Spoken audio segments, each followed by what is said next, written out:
آپ فرمانے نے مکتوبات شریف کے اندر کہ جس نے جہاں کوئی کام نہ ہوتا ہوئے،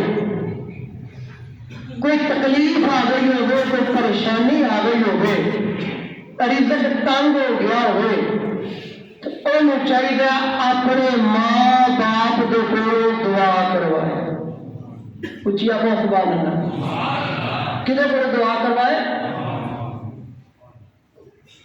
ایک حدیث میں چاہتا وائدہ تارک العبد الدعاء للوالدین،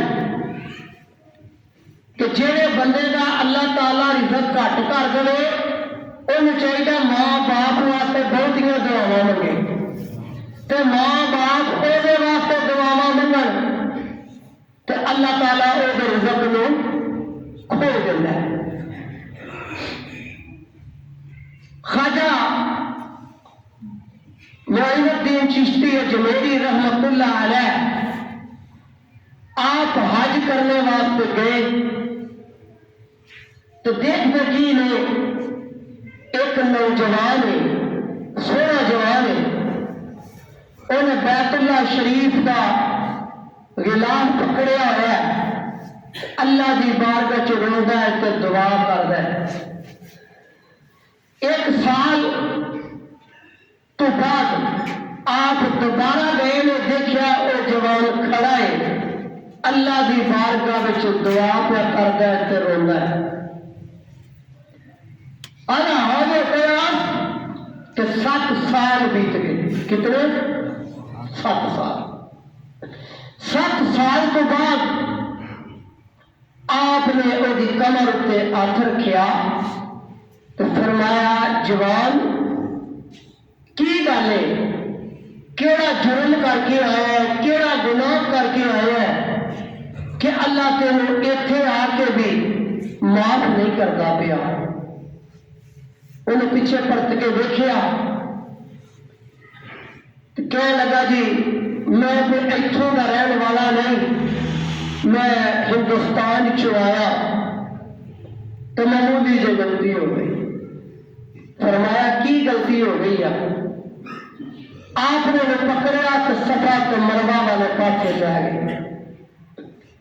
فرمایا کہڑا جرم کیتا ہی اللہ تیری ایتھے آ کے بھی حاضری نہیں قبول پیا کرتا تو معافی کوئی نہیں دیتا پیا؟ عرض کردا جی میں رمضان شریف کا مہینہ سی تو میرے منہ روزہ کوئی نہیں سی،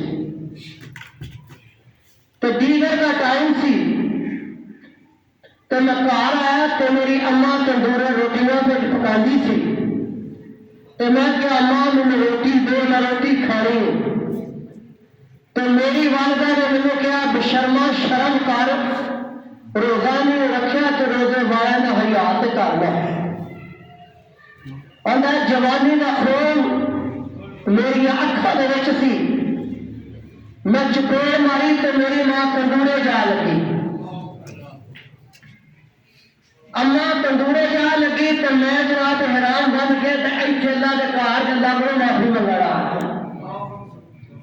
آپ نے فرمایا ظالمہ اتوں دفع ہو جا، مطلب کہ خدا کا عذاب نہ آ جائے، تینوں پتہ نہیں جو ماں باپ راضی نہ ہو